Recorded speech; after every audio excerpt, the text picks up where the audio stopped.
بسم الله الرحمن الرحيم.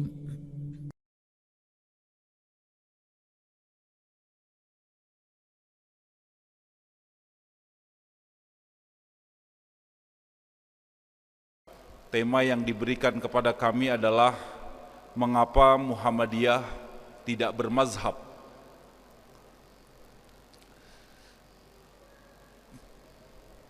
Pertanyaan itu sebetulnya juga sudah muncul dan sudah tersosialisasikan, bahkan sudah difatwakan oleh Majelis Tarjih Pimpinan Pusat Muhammadiyah.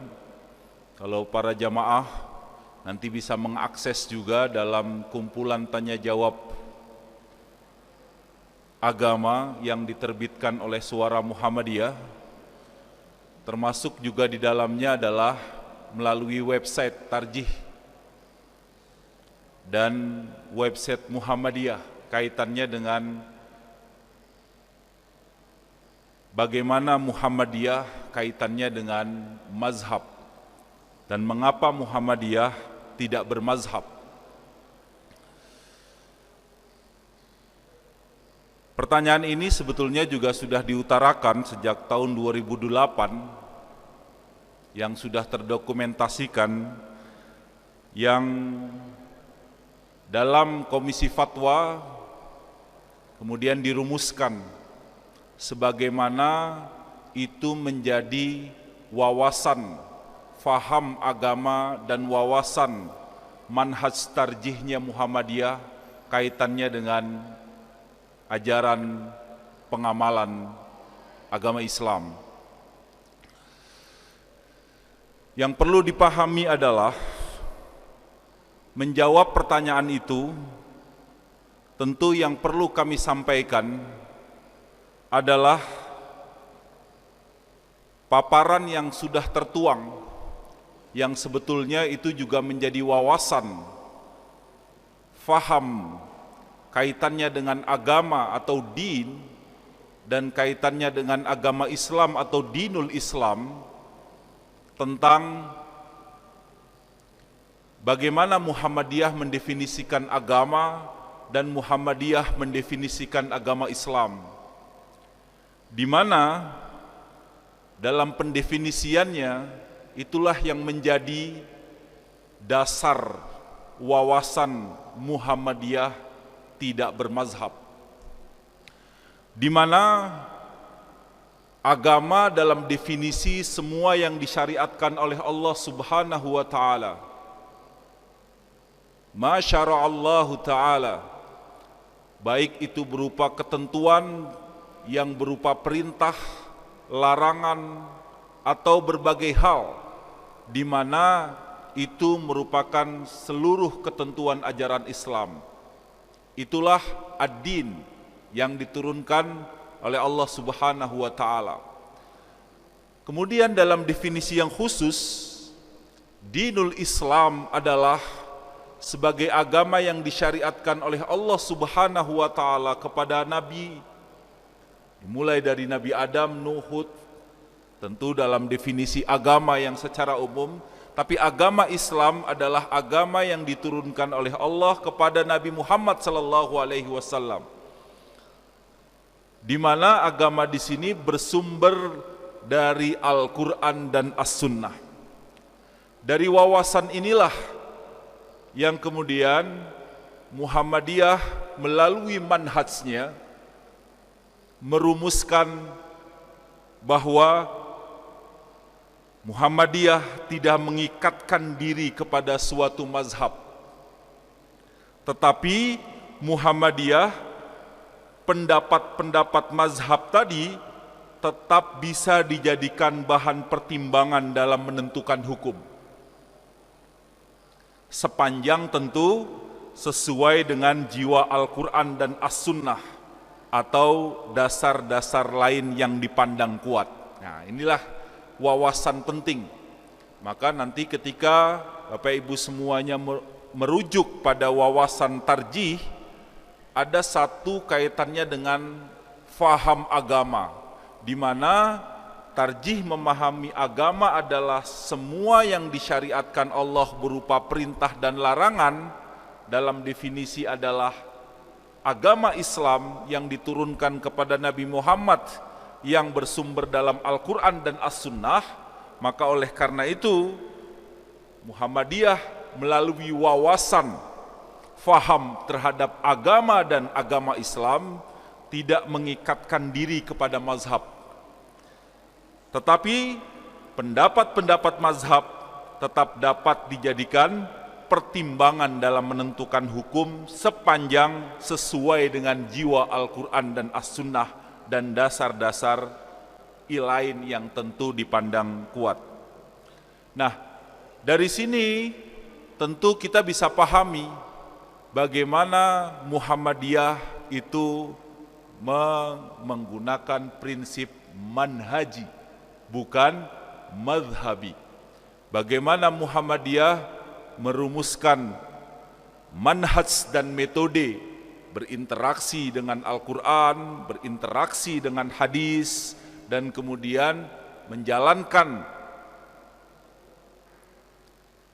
interaksi tersebut dengan menggunakan akal dengan sebenar-benarnya, maka dalam definisi ijtihad terus terbuka, maka inilah dasar pertama kaitannya dengan wawasan agama dan agama Islam. Kemudian yang kedua adalah sebetulnya untuk menjawab kenapa Muhammadiyah tidak bermazhab, sebetulnya juga bisa dijawab pada bagaimana wawasan Muhammadiyah kaitannya dengan tajdid. Bagaimana wawasan Muhammadiyah kaitannya dengan keterbukaannya. Bagaimana wawasan Muhammadiyah kaitannya dengan bahwa pendapat Muhammadiyah tidak serta-merta diklaim sebagai pendapat yang paling benar. Nah, ini yang penting perlu juga dipahami sebelum nanti kita bahas lebih spesifik kaitannya dengan kenapa kemudian Muhammadiyah tidak berafiliasi pada mazhab tertentu selain memang secara khusus Muhammadiyah memiliki pandangan terkait dengan agama, bagaimana agama yang dipahami oleh Muhammadiyah dan bagaimana dinul Islam yang dipahami oleh Muhammadiyah. Selanjutnya adalah karena memang Muhammadiyah memiliki pandangan dan wawasan tajdid. Karena bagi Muhammadiyah, ajaran agama itu ada yang sudah masih tertutup, masih terbuka, dan ada yang sudah tertutup. Nanti dalam rumusannya, agama Islam itu ada 4 aspek: akidah, ibadah, akhlak, dan muamalah duniawiyah. Nah, akidah, akhlak, dan ibadah itu adalah aspek ajaran agama yang sudah tertutup.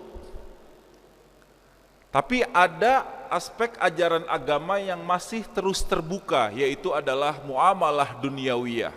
Nah, wawasan yang dikembangkan oleh Muhammadiyah melalui manhaj tarjihnya adalah wawasan tajdid. Tajdid terhadap ajaran agama yang sudah tertutup dan tajdid terhadap ajaran agama yang masih terus terbuka. Tajdid ajaran yang sudah tertutup, yang akidah, ibadah, dan akhlak, tajdidnya berupa purifikatif. Tajdidnya berupa pemurnian. Namun demikian, yang aspek ajaran agama yang masih terus terbuka, khususnya kaitannya dengan muamalah duniawiyah, maka tajdidnya bersifat reformatif.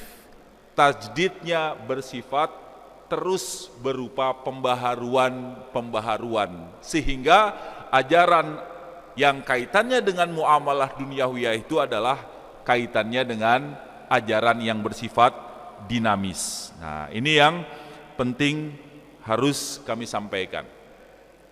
Selain itu juga, dari pemahaman wawasan tajdid itulah kita bisa memahami bahwa setelah Muhammadiyah memahami Islam sebagai ajaran agama yang diturunkan oleh Allah kepada Nabi Muhammad, yang sumbernya adalah Al-Quran dan As-Sunnah, As-Sunnah Al-Maqbulah,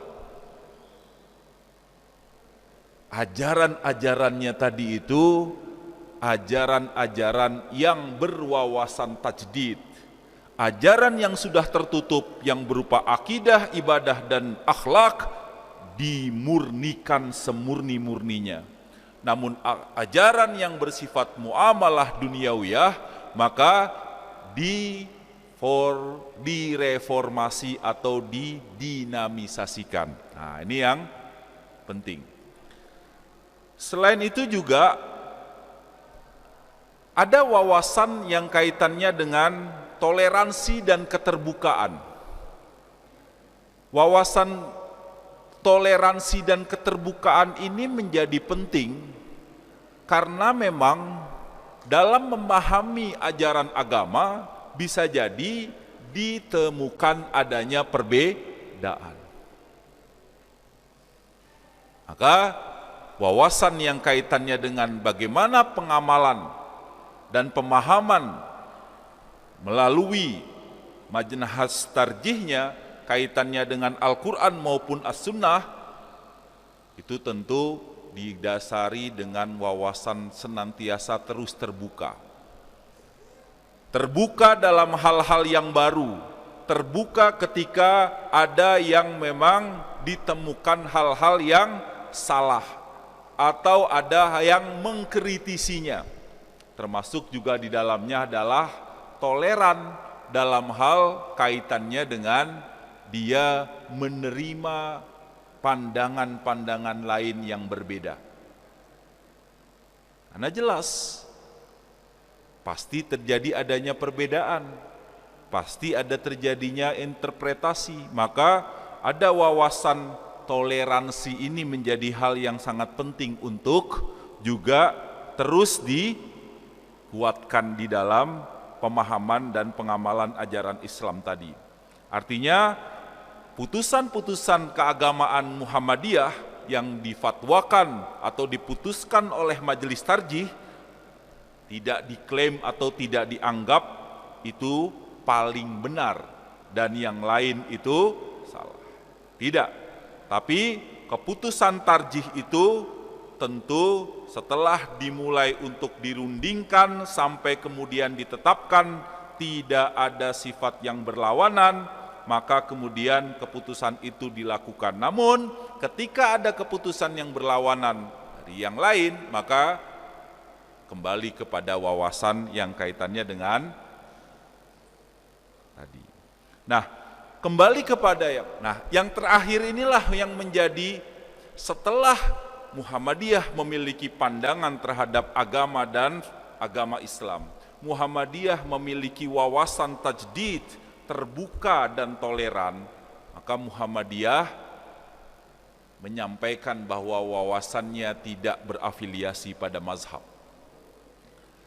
Karena memahami agama sumbernya adalah Al-Quran dan As-Sunnah.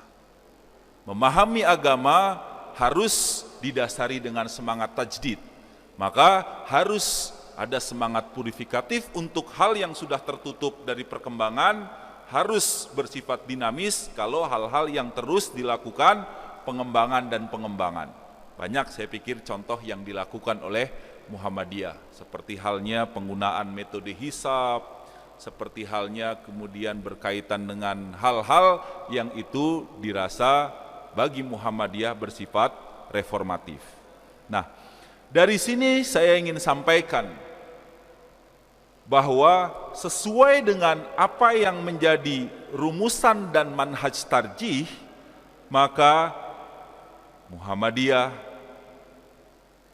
menyatakan tidak mengikatkan diri kepada suatu mazhab, namun paling penting di sini, tetapi pendapat-pendapat mazhab tadi dapat menjadi bahan pertimbangan dalam menentukan hukum. Tidak berafiliasi pada mazhab, namun tidak anti mazhab. Tentu kita pahami bahwa Muhammadiyah ini tidak terkait kepada salah satu di antara mazhab-mazhab tertentu. Akan tetapi apa? Akan tetapi mazhab-mazhab tadi itu kemudian dijadikan sebagai referensi. Pendapat-pendapat mazhab tadi itu bisa dijadikan bahan pertimbangan dalam menentukan hukum. Muhammadiyah tentu tidak meragukan ya pendapat-pendapat imam mazhab. Tidak. Tapi tentu Muhammadiyah juga memiliki pandangan bagaimanapun juga pendapat-pendapat para imam-imam terdahulu tentu tidaklah memiliki kebenaran secara mutlak sebagaimana kebenaran yang tertuang dalam Al-Quran maupun As-Sunnah. Nah, pendapat-pendapat para imam ini erat kaitannya dengan kondisi masa lalu. Nah, itu yang menjadi pandangan di Muhammadiyah. Tentunya di masa saat ini dimungkinkan terjadinya perbedaan, dimungkinkan terjadinya hal-hal yang tentu bersifat dinamis, yang dirasa mungkin kurang relevan lagi dengan masa saat ini. Apalagi juga kalau bisa dirujuk apa yang dilakukan Muhammadiyah yang notabene di sini adalah bersumber pada Al-Quran dan As-Sunnah di sini juga, itu sejalan dengan apa yang diungkapkan oleh para imam mazhab masing-masing. Sebagaimana misalnya diriwayatkan oleh Anas, di mana Rasul Shallallahu Alaihi Wasallam jelas-jelas menyampaikan, taraktu fikum amroini lan tadillu ma tamassaktum bihima kitaballah wa sunnatur rasul. Jadi jelas. Pendapat-pendapat mazhab juga demikian sebagaimana yang disampaikan oleh Ahmad bin Hambal. Jadi kemudian juga Imam Syafi'i, kemudian juga Imam Maliki, kemudian juga Imam Syafi'i, semuanya juga menyampaikan sebagaimana diungkapkan dalam, jadi la taqallidini, gitu kan, janganlah engkau taklid kepadaku, gitu kan, wala taqlad malikan wala syafi'iyan, gitu kan, kamu dikatakan jangan taklid kepadaku, demikian juga kamu jangan taklid kepada Imam Malik, kepada Imam Syafi'i, kepada Imam Auza'i, kepada Imam Ats-Tsauri. Namun apa? Wakhud min haitsu akhadu.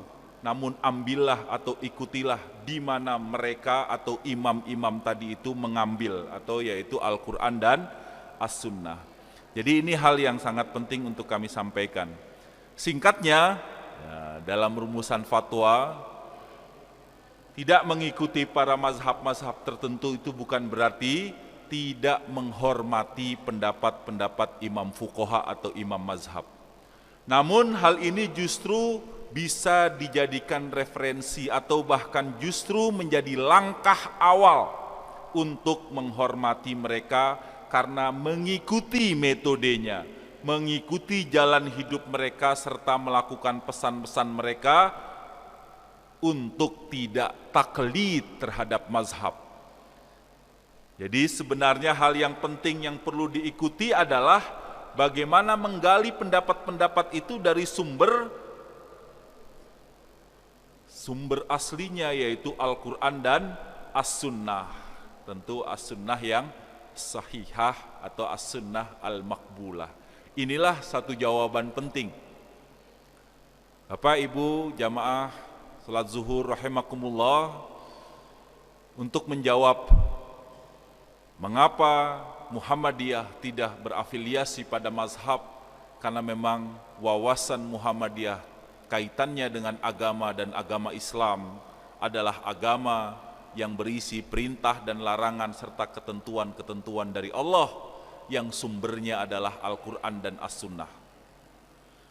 Sumber Al-Quran dan As-Sunnah harus senantiasa dijadikan rujukan, dan tentu menjadikan rujukan Al-Quran dan Sunnah itu tentu harus menggunakan akal pikiran, sehingga semangat tajdid harus senantiasa menjadi wawasan penting di Muhammadiyah. Dengan menggunakan akal pikiran, semangat ijtihad terus terbuka, maka tajdid dalam definisi ajaran Islam yang sudah tertutup maupun ajaran Islam yang sudah yang masih terbuka harus terus dilakukan semangat tajdid dalam definisi yang sebenarnya. Itulah Muhammadiyah sebagai sebuah pandangan kaitannya dengan agama, pandangan kaitannya dengan dinul Islam dan aspek-aspek ajaran Islam. Pengamalannya dan pemahamannya tidak berafiliasi pada mazhab, bukan berarti anti mazhab, bukan berarti kemudian mengecilkan pendapat mazhab, tapi justru sebaliknya, menjadikan pendapat-pendapat mazhab itu sebagai sebuah referensi dan landasan awal untuk menemukan dan untuk menghasilkan produk-produk pengamalan ajaran Islam sesuai dengan apa yang itu menjadi tantangan-tantangan kekinian. Terima kasih, mudah-mudahan ini bisa menjawab dan mudah-mudahan ini juga memantik Bapak Ibu semuanya untuk terus juga menggali dan memahami apa yang ada di dalam ajaran Islam dan juga terus memahami apa yang itu menjadi landasan-landasan atau faham khususnya bagi perserikatan kita di Muhammadiyah. Kurang lebihnya mohon maaf, billahi taufik wal hidayah. Assalamualaikum warahmatullahi wabarakatuh.